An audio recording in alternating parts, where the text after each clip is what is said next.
Welcome to the Six Pennies podcast. Happy to say that for the first time, we have all six pennies here. This is Timmy coming to you from sunny LA. Joining me from Dallas Fort Worth area is Albie. Albie, how's it going? What's up, guys? Happy And Tuesday. Happy Tuesday indeed. And from Sugar Land, Texas, Mock. How's it going, man? Hey, we got a good one for you guys today. Yeah, we really do. We're very excited to talk about today's topic. We're going to unveil the greatest sports movies of all time. We started talking about this about 3 weeks ago, made some lists of our top 10 favorites and our reasons why we believe they are the best movies, the best sports movies. Personally, this was a really tough exercise for me. I had like 20, 25 movies listed, kept flip-flopping, especially on the last few on the list. But we did land on our top 10 each, and we tried to find the ones that overlapped on our list. We ended up with 7 movies that overlapped with at least 2 out of the 3 of us having on our lists. So we're going to talk about each of those and then share some of our other choices and reasons why they should be in the top 10. Albie, you got anything to add? Yeah, so this was formally requested by our, hundreds and thousands of fans, our very avid listeners, and so I'm glad we're doing this for the people. Got to give the people what they want. Mock, what about you? Anything to add? Yeah, hundreds of fans, but primarily Joshua Ma. Oh, calling him out. All right. I mean, he's worth a few thousand people, I guess. Yeah. All right. Well, sounds good. We are going to go ahead and get started. Top 7 that we have. Number 1 on our list had very little debate. Actually, it swept the top spot. It's Remember the Titans.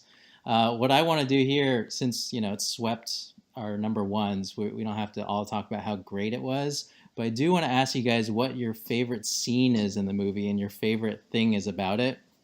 For me, my favorite thing is the left side, strong side scene. Probably just because it's the guy who's later Avon Barksdale, and he's just awesome. I love Turk in the movie. And I love Ryan Gosling dancing in the locker room. So those are my favorites. What about you, Mock? For me, it's just that speech that Denzel had during that game where they are getting killed by the refs. It was kind of rigged until Coach Boone, or no, the other coach, called him out. And he had this speech for them. He said, make sure they remember forever the night they played the Titans. And whenever I watch that movie, that part just gets me riled up. Yeah, that's a good That one. was probably peak Denzel. Would you guys agree? It's up there. It's up there for sure. He's got a lot of good movies. I don't know the order of the movies, so it's kind of hard to say when the peak was. I mean, like that era of Denzel Washington, I think that's like square in his peak. And so Yeah, it was like Train Day like the year or two after that. Yeah. Well, back on topic for me, my favorite scene was when he woke the whole team up really early. They ran through the woods. It was like foggy and rainy, cold. And then they finally get to like their destination in the middle of nowhere. And then everyone's like panting, and Denzel kind of looks up at his team and he's like, this is where the Battle of Gettysburg took place. Thousands and tens of thousands of people died and gave up their lives here for what they believed in. And that was an awesome moment. Yeah, it's got so many of those chilling moments, goosebump moments, and it's like every time I see it on TV, I just want to watch it. So I'm pretty clear why it's number 1. Yep. So when was the last time each of you guys watched this movie? It's got to be less than a year ago. I don't think Wow. I don't think I go a year without watching it. For sure, less than a year. Yeah. It's been more than like 5 years. Wow. Me, so I need to watch it. Yeah, I need to watch it soon. You're due. Maybe on our upcoming trip, Timmy. Nice. Let's do it. All right. Number 2 on our list is it was number 2 for both myself and Mock. Albie had it a little bit lower, but it's Jerry Maguire. Incredible movie. Tom Cruise probably kind of at his peak too. I don't know. It's pretty amazing. Sure. It's amazing. Tom Cruise. We are still living in Tom Cruise's peak. But that's a fair point. I I also love Cuba Gooding Jr. in the movie. I mean, everybody does. He won the Academy Award That for was it. his peak for sure. Yeah. It's everyone's peak, man. It's all their peaks. Cuba Gooding Jr. though, he's back with the OJ documentaries, right? It's But too he disappeared much, for so long. yeah. Like, Well, the other thing, speaking of Renee's peak, was actually this was her start. I didn't know, but this was basically her first yeah. or her first big role for sure. One of her first roles at all.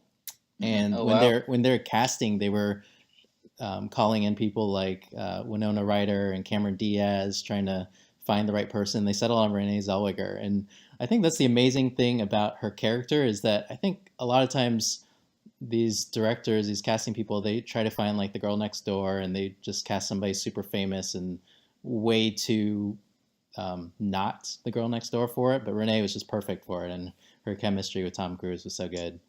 Okay, well, I got a quick fun fact for you. So I didn't hear those names, Winona Ryder or Cameron Diaz, but I did hear another name that you, Timmy, especially would appreciate. So Connie Britton. Yes. Yeah. Wow. So how do you think, or which one do you think would have been a better fit for that role? I know you love her from Friday Night Lights, obviously. Yeah, I love her. It's kind of hard to compare. I mean, that was when she was earlier on. Was she still in like Spin City or something? But yeah, I think I heard that recently as well somewhere else. I think Renee was really good for it, though. I can't really. It's too hard to imagine somebody else in that role. But Albie, tell me what you like about the movie. Honestly, Jerry Maguire is probably the number one reason why I went to law school. Oh. After this movie, I really wanted to become, like a sports agent, something related to sports, and so I just love the business of it. And it's the I forgot the character's name, but basically the firm that Jerry Maguire left is about Drew Rosenhaus and his like business coming up, and during that time he was very cutthroat, and so that's when I fell in love with sports agency and stuff like that. I mean, obviously I didn't make it, but I'm still I still follow it. So it's not over Jerry yet. Maguire. There's still time. That's true. I can always make it a goal in my 30s. All right, let's. No, I think it's too late, man. Really? I mean, I can start small, like junior college. You better go start scouting then with your referee job. That might help. True. All right, let's move it along. Number 3 on our list is White Men Can't Jump. I think yes. I think this was a consensus. It was on our list, all 3. Mock had it higher than us, probably because he watched it for the first time with us and thought it was incredible. My question is recency bias. My question is it just sentimentally like higher because of the fun that we had and all that? So I knew you were gonna ask that. So to combat that, I actually rewatched it again today, this afternoon. Okay. And it is still amazing, I gotta say. Like that opening scene where he's waiting to just really rip him off, and he comes in off the bench and talking about Billy Hoyle, and it's just both of their primes. We keep talking about primes, but both of those guys, their prime movie, I think. All right, I guess that's okay. Mark, have you been to the Sizzlers because of this movie? We kept talking about that whole weekend. I kept asking about what Sizzlers was, and we kept saying that we'd go there someday, but haven't gone yet. Yeah, we definitely need to go.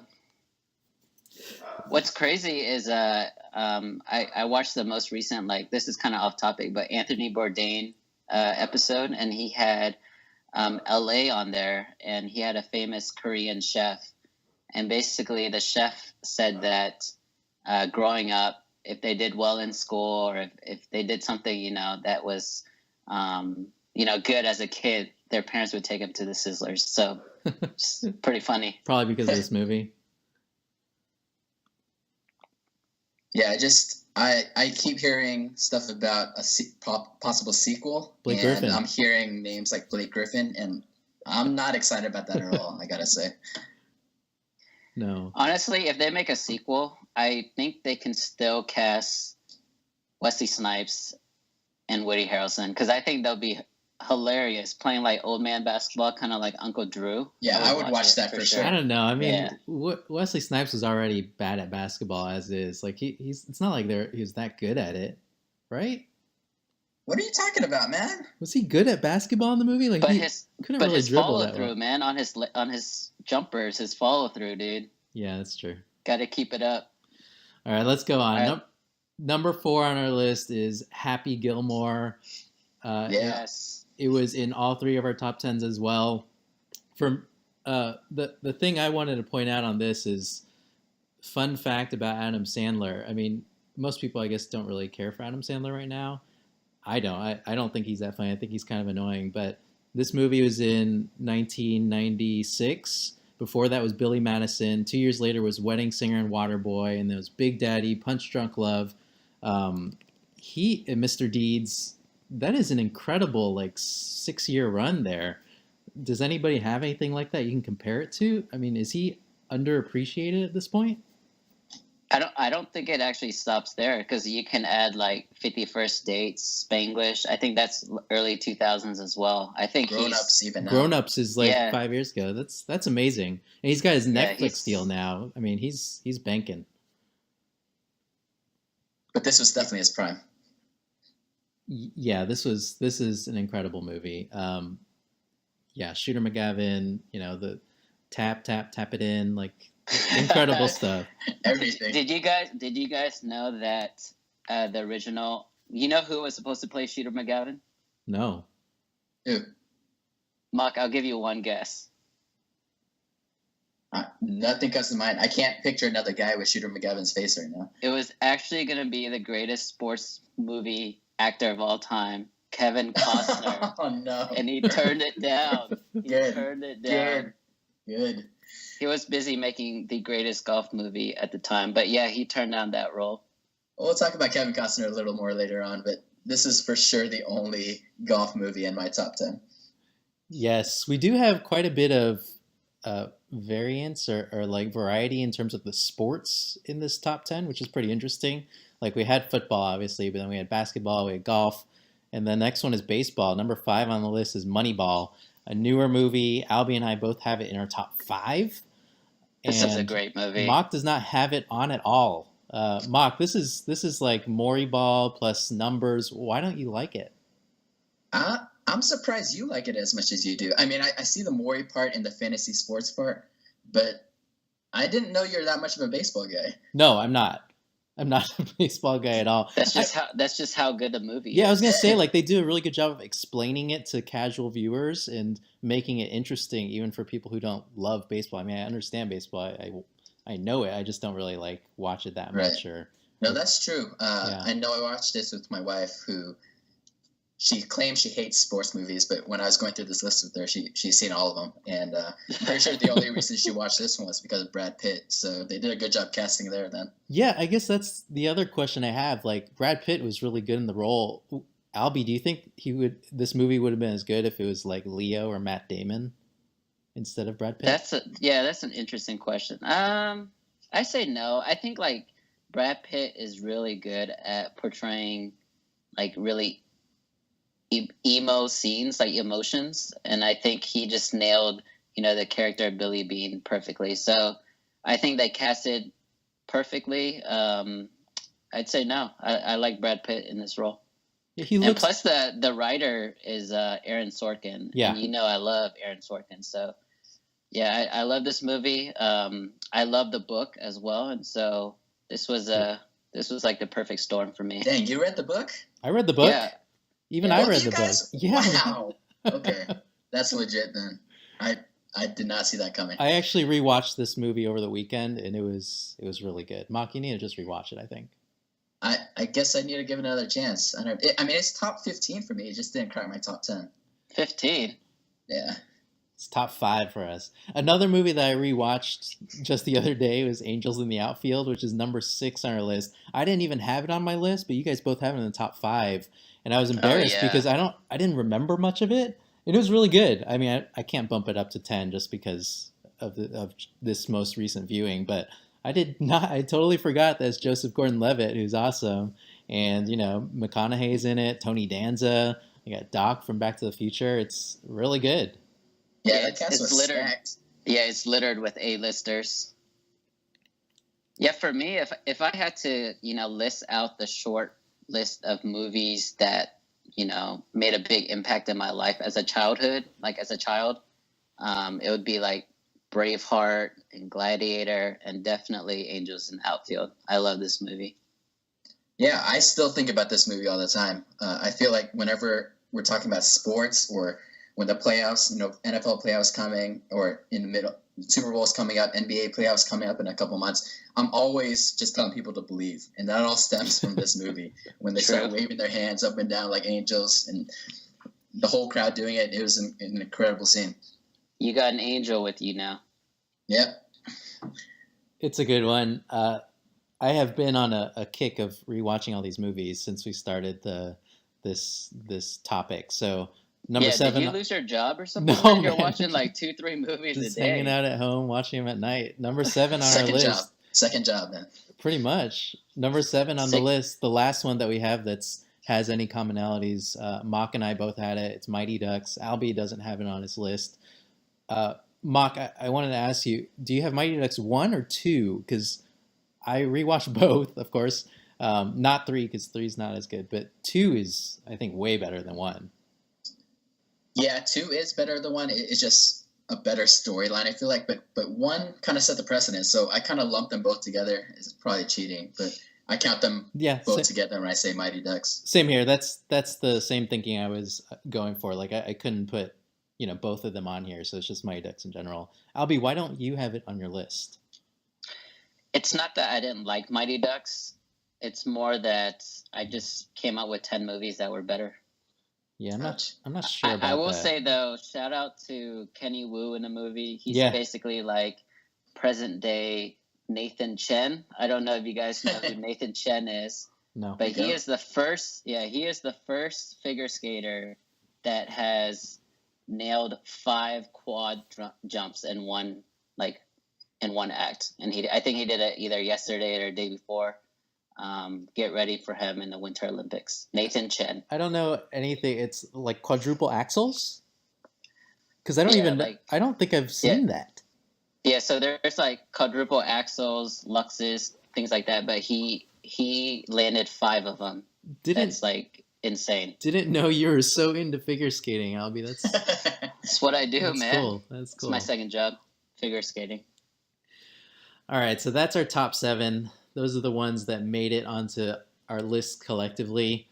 Now we want to share some of the ones that we have on our list that, we're only on one of ours each. So we're going to start with the comedies. I kind of put these together between the comedies and the dramas. Comedies first. I want to ask Albie because number 2 on your list, Albie, is Fever Pitch, and then 4 is Sandlot. Those are both pretty high up there compared to some of the others.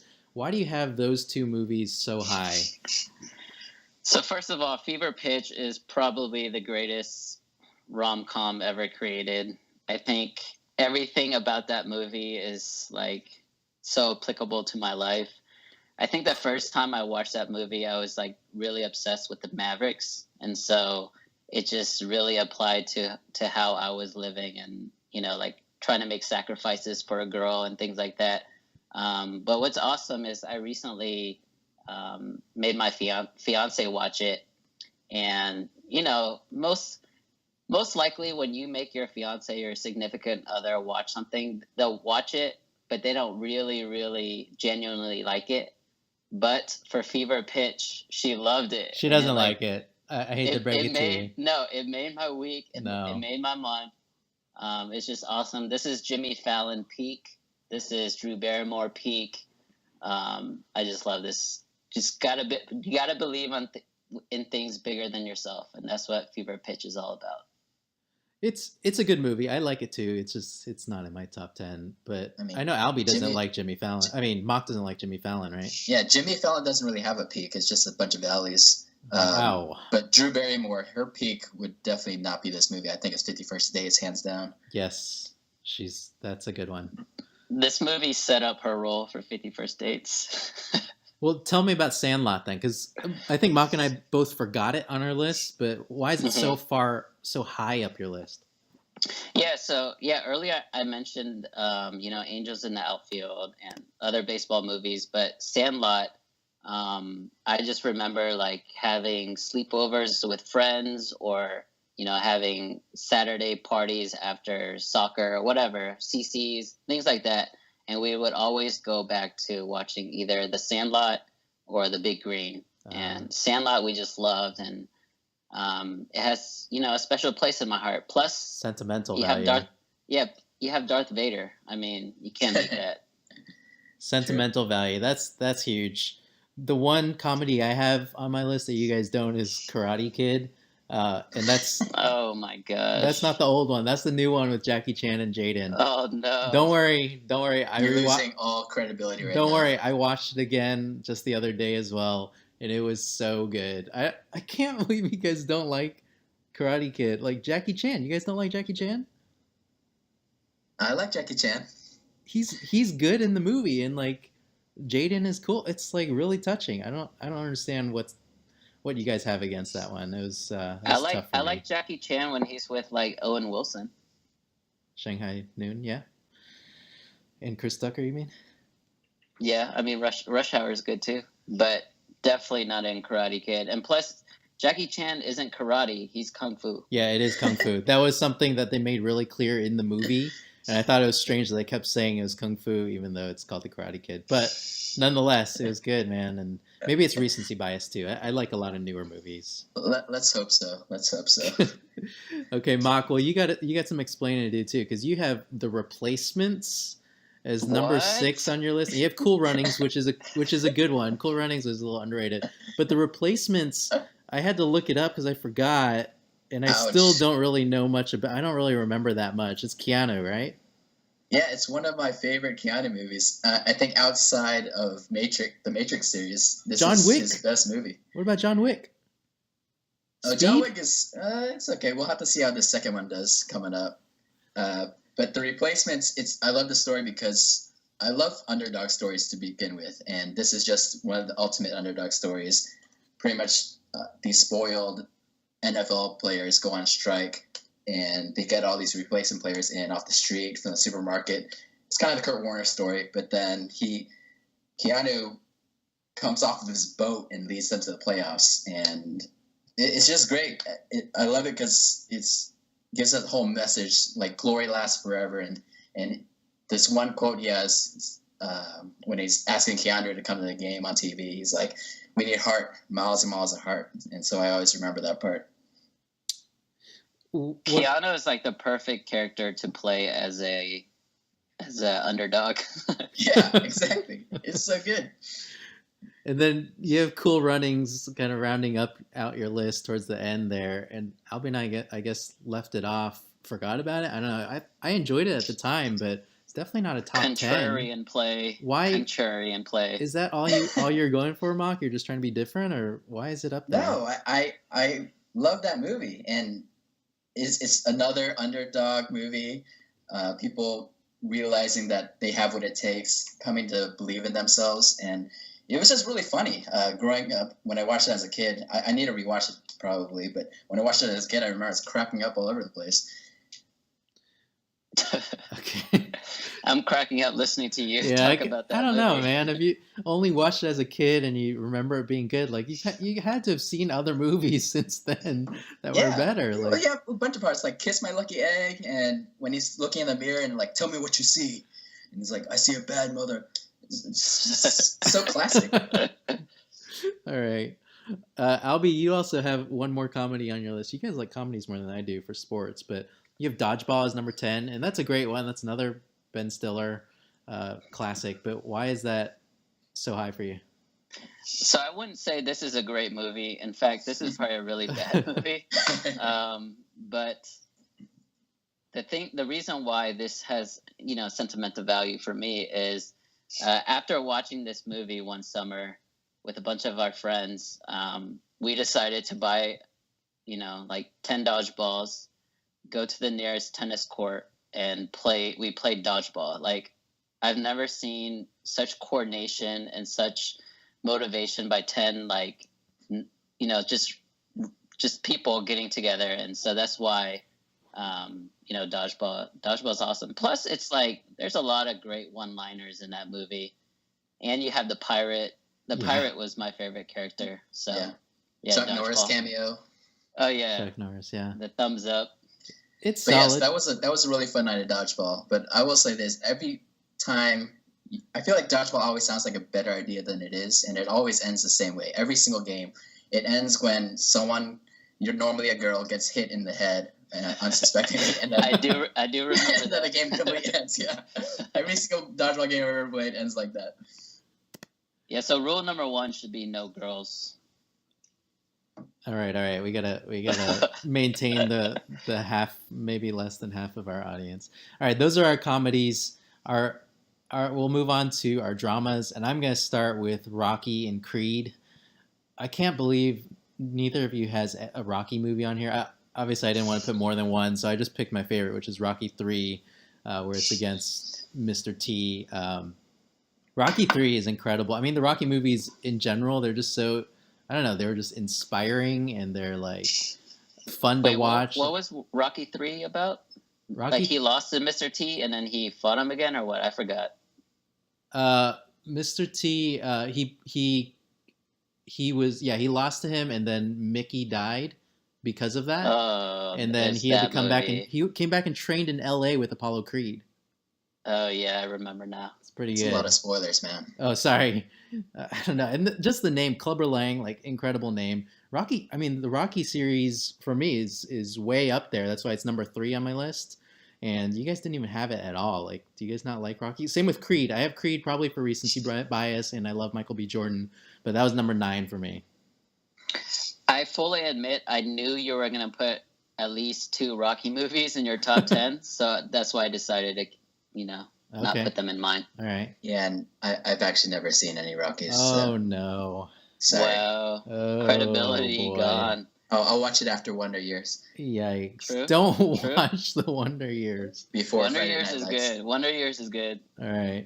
Mock. You should do Wonder Years, then the Rocky series, and then, if you have time, Friday Night Lights. Okay. Yeah, that's the plan. All right. Mock, tell us about For Love of the Game. It vaulted onto your list today. I saw your list, or I've seen it for the past few weeks, and then all of a sudden today I saw it change, and all of a sudden it's number 5. What happened? That's a really good catch. You should be an auditor or something. Nope. So I'll admit probably a lot of recency bias. So I was talking to Josh. 100% recency bias. I was in Dallas this weekend with Albert, and we had a meal with Josh as well, and we were talking about just movies, sports movies in general, since he had brought up this topic. And we were talking about Kevin Costner, and I was talking about how overrated pretty much all his movies are, like Tin Cup especially. And he brought up For Love of the Game, and I randomly saw it on Xfinity yesterday, so I watched it, and it was incredible. So it automatically vaulted all the way up to number 5 on my list. So it's about Kevin Costner at his best, I'd say, and he's kind of this washed-up pitcher. He's 40 years old. He's been in the league forever, and there's a lot of changes in the league. He's just getting older. His elbow's starting to hurt. Injuries starting to overcome him, and so it covers his last game as a major leaguer, and he ends up throwing a perfect game. And the whole time, there's a bunch of flashbacks, which you guys know I love, and just different memories that he has from baseball, which is really why I love baseball. They're just all the memories I have growing up of watching the game and being a part of the game is why baseball is great. To piggyback off Kevin Costner, I think everybody knows this. It's as fact. He is definitely the greatest sports actor of all time. You have For Love of the Game. You have aforementioned Tin Cup, Bull Durham, Field of Dreams. Yeah. Like it just goes on and on and on. And so, but none of those movies are even in y'all's top 10. I'm the only one who put the Kevin Costner movie on my top 10. Yeah, I wouldn't say he's the undisputed. I mean, those are mostly pretty good. I It's like basically Field him of and Dreams the Stallone, best. right? If you put Rocky in there, you have to put Stallone. So to me, it's really Costner and Stallone, and I give it to Costner because he plays more than one. Like he plays in more than one type of sport. So basically, there's no competition, is what you're saying. Yeah, I mean it's Kevin Costner. Everyone knows it. That's fair, as long as you didn't say Jackie Chan. Mark, the other drama you have on here, your number 10 is Any Given Sunday. I rewatched that just this weekend, or maybe just 2 days ago or something, and it was not my favorite. I didn't love it. I thought the football like the scenes kind of felt fake. Like it kept cutting these really quick scenes, so you couldn't really tell if they were actually showing football or not, or if there was actually a play or not.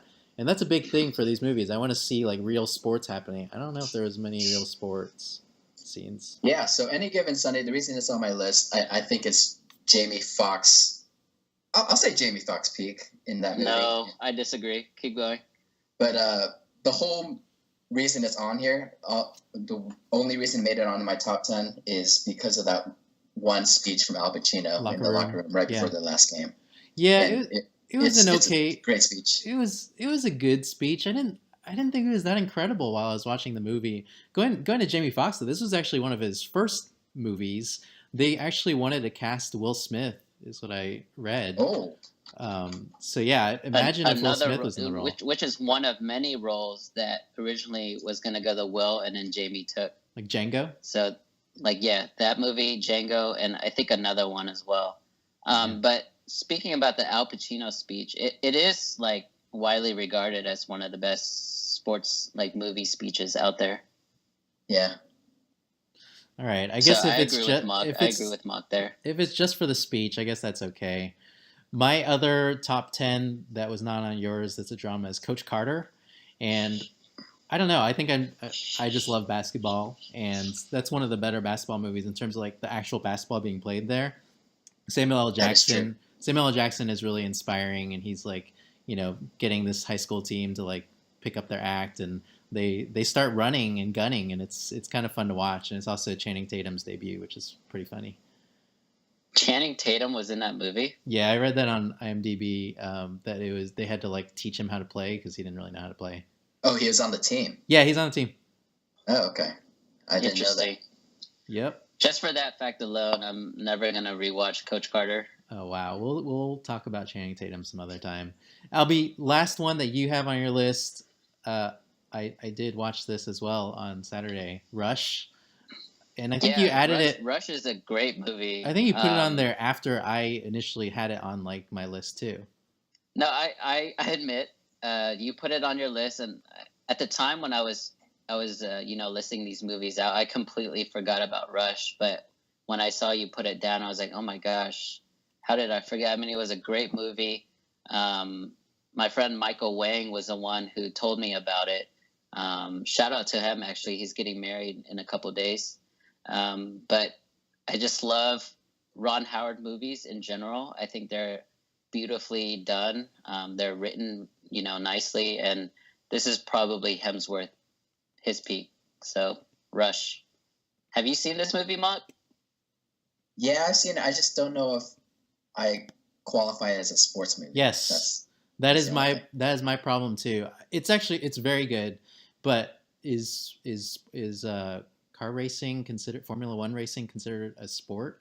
I mean, I don't know. If you guys consider like a track and field movie, if that's a sport movie, then Rush should be, in my opinion. That's a stretch, but no, I agree though. It was a good movie. Like Seabiscuit, is that a sports movie? Yeah, I'll count it. I'll count it, but you're never putting Toby in there. All right, so Racing Cars is a sports movie. I mean, Rush, guys, watch it. I guess that's fine. I mean, I put Karate Kid in here, and we have Dodgeball in here. I mean, Dodgeball is more game, right? All right, those are our lists. Only other thing we wanted to add here is overrated sports movies, and we all just have the same one movie. I think that's the most overrated. It's so bad. Albie, you wrote it down 3 times, so tell us about. Yeah, we were supposed to list our top 3 overrated movies, and He Got Game Yeah. was my number one, my number two, and my number three most overrated movies. And it's not because, I hate Ray Allen. It's just the movie is so bad. Like, it didn't make sense. I don't know. Like, all the cameos were bad. Rick Fox, I remember his cameo was terrible. Only Denzel. I think this was Denzel Valley, to be honest. Yeah, even Denzel, he's not very good in it. And there's there's no basketball in the whole game. There is in the whole movie. Denzel can't play. Do you guys remember his jump shot? Oh, but they have that one scene at the end where he plays Ray Allen right before he has to go back to prison, and that one it's pretty good. Like, they actually play some ball, but it's just one-on-one. There's nothing else happening, and obviously Ray Allen kicks his butt because he's good. Yeah. So someone probably should fact check me on this afterwards, but a lot of there was like a huge rivalry early on between Ray Allen and Kobe Bryant. Yeah. Ray was coming out of UConn and Kobe Bryant was coming out of high school, and I remember reading this a couple years ago. Kobe Bryant and Ray Allen both were gunning for that role for that movie. Ooh. And they casted Ray Allen instead of Kobe, and ever since then there was there was bad blood between them. I didn't know that. Same draft class too. Yeah, no, they're like best draft class of all time. We'll He's talk either about that one day. Yeah, I mean, it's 96, 03, and 84, right? Yeah. Those are the only ones. All right, well, we'll get to that another time. That's all we got for greatest sports movies. You got anything else you want to add, guys? Yeah, I was just going to say, looking at kind of the variety of the movies, why do you guys think there's so little basketball? It's one of our favorite. It might be all of our favorite sports, but there's only like 2 or 3 on here. Yeah, that's something I wondered too. I mean, we all have White Men Can't Jump. We all hate He Got Game. I have Coach Carter mostly because it's a basketball movie. I don't know. There's no good basketball movies. Maybe it's because of the way it's played. It's harder to shoot or to get the scenes done right. I'm not sure. I will agree with you though. If you were to ask middle white America their top 10 greatest sports movies, Hoosiers would definitely be on the list. That's true. But when you rewatch Hoosiers, it's just like so dated. Well, and I can't just I can't get on it. I can't get behind it just because it's so obviously not realistic. I think that's the case if you look at any of the lists of top sports movies. A lot of them are just gonna be older and they're just not as relevant now. So we are, I guess, a little younger, so that's why we just don't like most of those. Yeah, but Coach Carter, like you were saying before, actually does have good basketball scenes. Yeah. And I think looking back over all these lists, I think that's the reason why there's not that much basketball on here. I think basketball is probably the hardest to shoot from a realism standpoint for the actual sports scenes. Yeah. Like the other ones are much easier. You just get someone from NFL, they can probably kind of walk you through football play. But from a basketball standpoint, you need to get really 10 guys who know how to play the game. Yeah, plus Channing Tatum. So you guys need to rewatch that movie, and you'll love it. Speaking of basketball, Timmy, would you say Space Jam is a good or bad movie? I had it on my list actually originally, just because sentimentally I enjoyed it when I was a kid. But it's definitely a bad movie. It's not Okay. good, right? Mark, what about you? Space Jam. It's horrible, and it's going to be even worse if they make that sequel. With LeBron? Yeah, it's so bad. I don't know how people It's bad. can get behind Space Jam. What about I had Blue Chips was one of the ones I was thinking about. Did you guys like that one? Wait, is that the one with Shaq? Shaq and Penny. Penny. I don't remember it being good, but I haven't seen that in years. That's one that's solid for its basketball, because same thing, they started getting a bunch of basketball players around that draft class. I think they had Calbert Chaney and a couple other guys that were playing pickup games, and they just played it for real and recorded Shaq dominating them. Yeah, and Penny would just pass him all day, and then that ended up being one of the reasons he got drafted by the Magic. Oh yeah, that's in the Shaq liked him on that movie. That's in that documentary, right? Magic Moment. Yeah. Yeah, because I think he had the Orlando Magic workout session during the filming of that movie, and he just tore up. Yeah, so it sounds Yeah. like all these basketball movies, the directors either have to sacrifice the actual basketball being played or the actual acting. Because obviously, you get more basketball players, they're not going to be as good an actor like Kazam or Shaq, you know. Hopefully someday it gets better. I want to see more basketball movies. Before we go, though, I want to give a shout out to Tin Cup, one of the greatest movies of all time. Defining moments, guys. Defining moments. Why isn't it on your top 10 list if it's one of the greatest movies of all time? Because it's on my top 10 overall list, but not top 10 sports movies. How is that possible? Kevin Costner, guys. All right. Costner. For Mock and Albie, this is Timmy. Thanks, guys, for joining another episode of the Six Pennies podcast. Please like us on Facebook and Twitter and check us out on YouTube.